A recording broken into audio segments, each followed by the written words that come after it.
When you visit a great building like Durham Cathedral here, it's easy to be overwhelmed by the sheer scale and scope of the whole thing. And you stand and stare at the majesty of the finished construction, and it's easy to forget what has to go on around the place and behind the scenes all the time.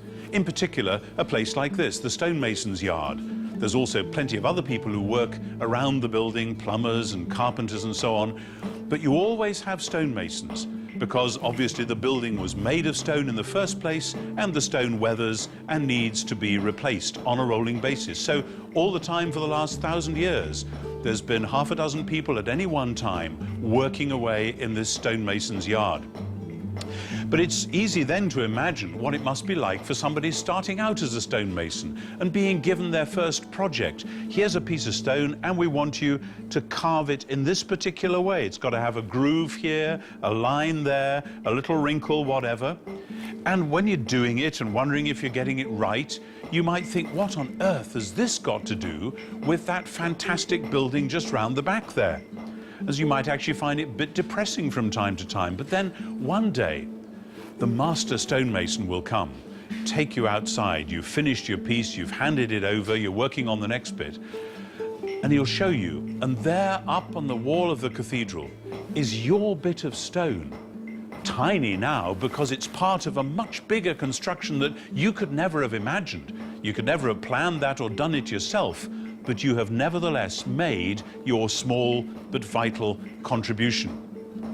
In the same way, many Christians find that when they read the Gospels and they hear Jesus talking about what they're supposed to be doing justice, to be doing works of mercy and love, to be looking after the poor and being kind and helpful to people and making healing and hope happen, they often think to themselves, well, that's all very well, but supposing I am campaigning for justice in my local community in this bit or that, and supposing I'm working on the side in a soup kitchen in some back street, what's that got to do with those great biblical images about God's kingdom coming and God's will being done on earth as in heaven? How can I possibly have anything to do with that? And the answer is, well, it's not up to you to build the kingdom yourself. What you're doing is building for the kingdom. You're doing work in the present time, which will then be collected up and will be part of God's eventual design when that comes about. And one day we will look and we will see and we will be astonished and we will be grateful to have had even that small, tiny part in the eventual construction.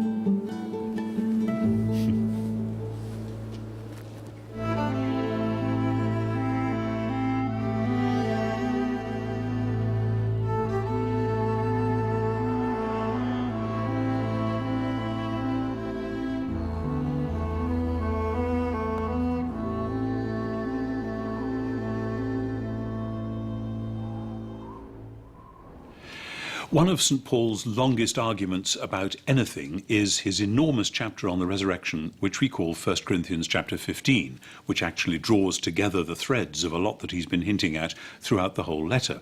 Now, if you or I were to write a large section on resurrection, and I should know because I've done it once or twice, the natural tendency might be to say at the end, well, if we have this wonderful hope of resurrection, therefore let's just sit back, put our feet up, that's what God is going to do for us at the end, so why worry? Why bother about anything else?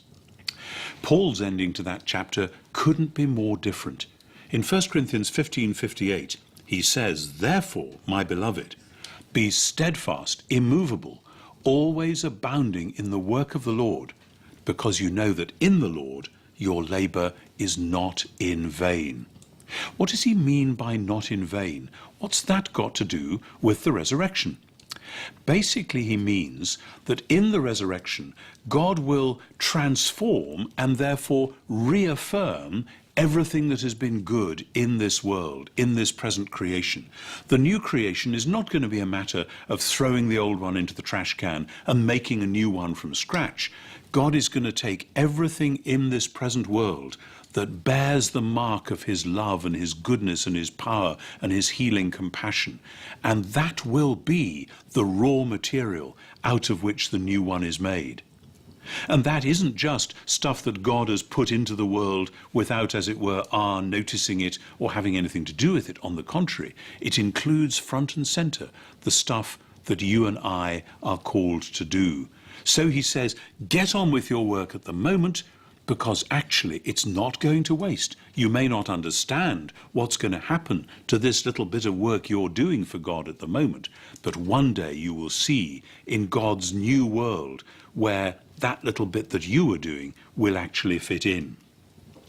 But what sort of things is it that we're supposed to be getting on with? Well, if we're talking about a new creation in which God will put everything right at last, one of the first and most obvious things is to work for justice.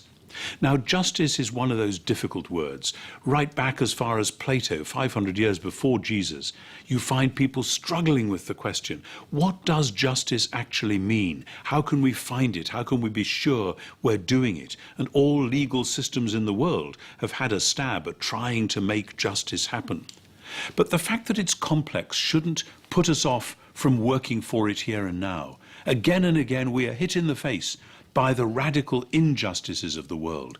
It is just unfair that this person is put in prison for a crime they didn't commit. It is just wrong, unjust, that somebody is discriminated against because of the colour of their skin, and so on and so on. And Christians have done wonderful work. Think of those 200 years ago who campaigned to end the slave trade and to end slavery itself. They were fired up with a passion for justice. And if somebody had said to them, oh, don't worry about it, one of these days God will put everything to rights and that'll be okay, so we'll just let the show run for the moment, they would have said no. God's justice has already come to life in Jesus of Nazareth. And if we are following him, we've got to do justice as best we can in the present. We may not get it complete. The prophet Micah says, do justice, love mercy, and walk humbly with your God. And part of the humility is recognizing that our justice and our mercy will at best only ever be signposts to God's justice and mercy. We don't have that stuff in our pockets, able just to deal with it right the way through. But we have to be campaigners for justice, lovers of justice. And that means locally, in your own town or village or community, see what's going on that's out of line, name it, shame it, figure out a wise way of dealing with it. But also internationally, because there are many injustices. Half to two-thirds of the world is still in massive and unpayable debt to those of us who live in the so-called first world. We could remit those debts. We've done a bit of that, for instance, with a country like Tanzania, whose economy has been completely turned round once they didn't have to pay those stupid debts, half of which they incurred because we lent them money in order to buy stuff from us in the first place, not least armaments. There's a lot of massive injustices like that, and it's time to put them right, globally, locally, wherever it is. That is part of the work of new creation. But there's something else which goes with new creation, which often surprises people, and it's beauty. Beauty, again, like justice, is one of those words which we all know and really love, but it's quite hard to figure out what it actually is and what we can do about it.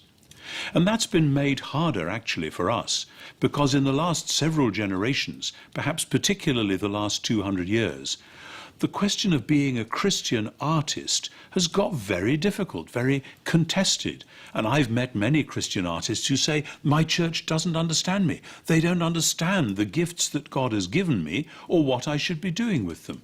And many in the church are suspicious of art and music and literature and so on, unless, of course, they turn into little doggerels that they can sing as hymns or jaunty little tunes that they can play in worship services or whatever it may be. But actually, beauty is far more than that. And we have a chance in our generation to come right through the middle on this one. Because if you look at the artistic world, there's a whole lot that we can broadly call brutalism out there. Now, brutalism started off as a style of architecture, just building these great stark square boxes, in-your-face kind of architecture. But it's now expanded so that people wallow in the horror of life and the meaninglessness of life. And they put some of this stuff into art galleries and expect us to treat it as art. And they're saying, if you like, there you are, it's messy, it's meaningless, but that's the way it is.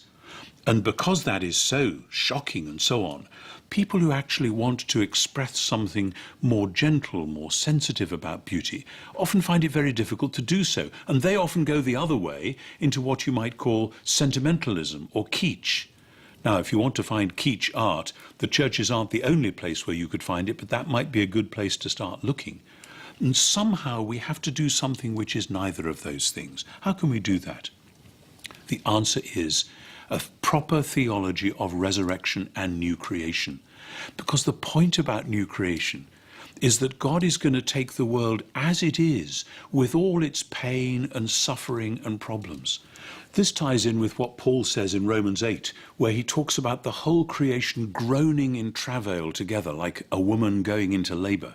And he says, then finally the whole creation will be set free from its bondage to decay and share the liberty of the glory of the children of God. Paul has a vision there of the present pain of creation being taken up in the love of God and transformed so that all that is evil will be done away, but somehow the suffering and the struggle will then be transformed by that freeing and liberating, powerful love of God. The same power that liberated Jesus from death will do exactly that for the whole of creation. That I would love to see, and it would be so dramatic a thing to develop in our generation, I would love to see a Christian art that would be utterly sensitive to the present pain of the world without collapsing into brutalism, because it would be shot through with real hope. And a Christian art that would be able to express the real hope of new creation, which is for the present beauty to be transfigured and made even more wonderful by that future reality, but without collapsing into sentimentalism. What we need to do is to hold together the pain and the hope, and it takes art to do that. It takes music to do that. It takes poetry to do that. You can't just put it in a test tube. You can't just sketch it easily and quickly. You've got to work at it, because here again, Jesus wants human beings to be active within this work. And part of the point of art is that art is what happens when a human being is so consumed with a sense both of the pain of the world and of the joy of the world, that it transforms them, and their sensibilities have to pour out onto canvas, into stone, into dance perhaps, into music, into drama, whatever it is. So we have justice and we have beauty. Both of them are to do with new creation, and we as Christians, we as resurrection people, ought to be saying to God, Lord, where are you calling me to be in all of this? Because the idea of vocation, which is a noble Christian image, comes very strongly into play here. Sometimes when I've spoken about these things, people have come up to me afterwards and said, that's all very well. You've talked about so many issues in the world. I can't go and dig a well in Peru with one part of my life and also paint paintings with another. I've got to choose rather narrowly. Fine, okay. That's why we are called to be members of the body of Christ. Because we don't all have the same job. Somebody may be a finger, somebody may be a toe, whatever it is. We've got to find out what our bit is and work at that, knowing that that little bit will not be in vain. But then there's something else which happens when we start to get the justice and the beauty going.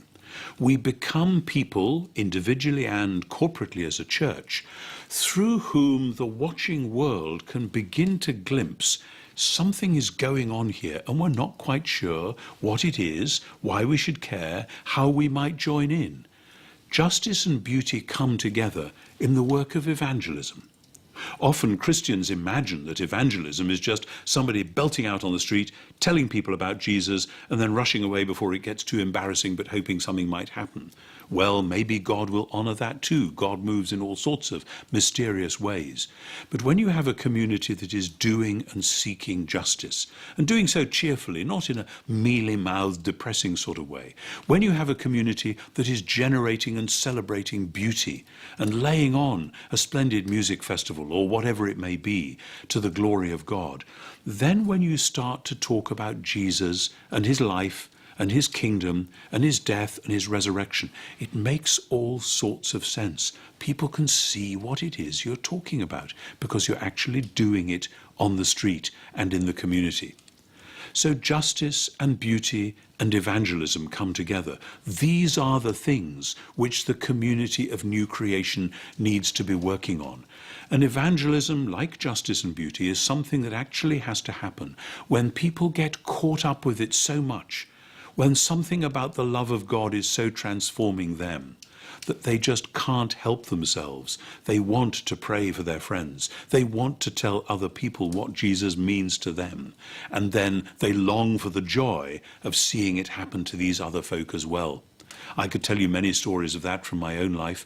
I remember from way back when I was a student, one day feeling very nervous when a student who I sang in a choir with said to me, "What is this Christianity stuff about?"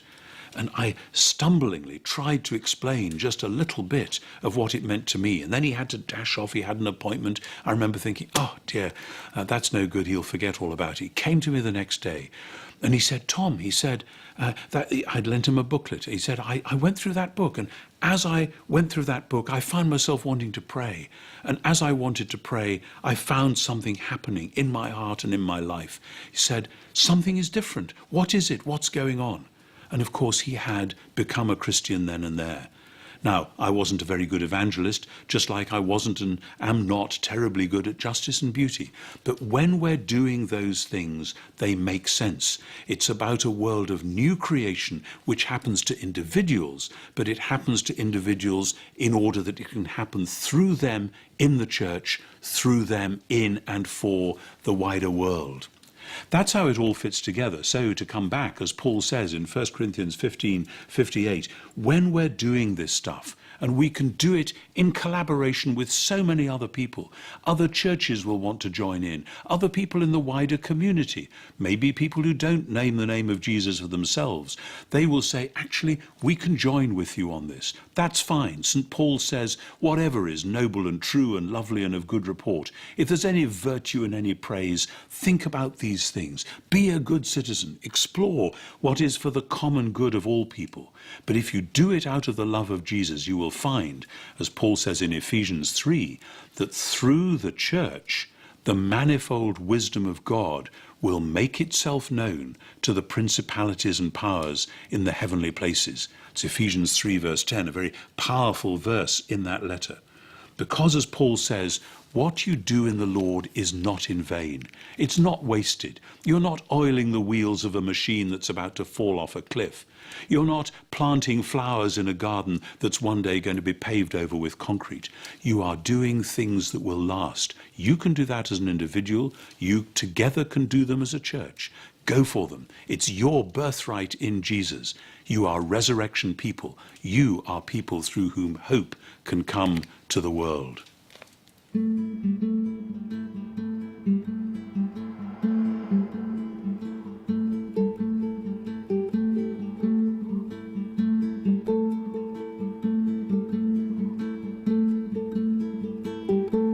So when you find yourself thinking, as most Christians do from time to time, why am I actually bothering to do this particular project, to do this little piece of work here, to go and help some friend who's in distress or work at something in the community? Then remind yourself of that line we heard from St. Paul.